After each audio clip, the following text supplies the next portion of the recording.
Nauwi sa pagkakaaresto ng isang 40 anyos na magsasaka ang tangkang pag-iwas sa checkpoint matapos itong mahulihan ng hindi lisensyadong baril at hinihinilang illegal na droga kasunod ng insidente ng pagkakabangga ng minamanehong motorsiklo sa isinagawang operasyon ng pulisya sa Pulangi, Albay.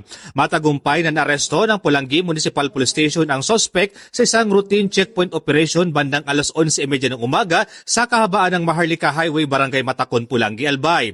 Kinilala ang sospek sa alias na Leo, residente ng Libon, Albay. Sinubukang umiwas sa checkpoint ng sospek matapos mapansin ang presensya ng mga otoridad. Sa sinagawang standard verification, hiniling sa kanya na ipakita ang lisensya sa pagmamaneho o anumang valid na pagkakakilanlan. Gayunman, nang siyasatin ang dala nitong itim na body bag, natuklasan ang isang pulis ang isang caliber 38 revolver.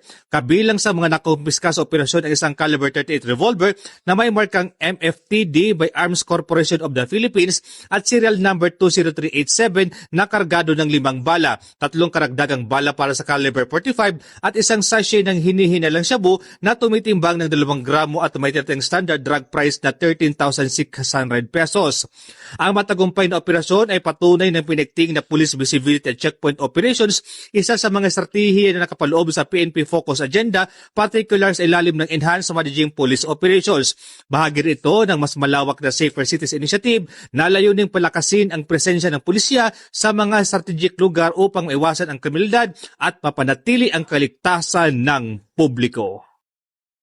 Mula dito sa Bicol Region, ako po si Police Staff Sergeant Merculito P. Luventino Jr.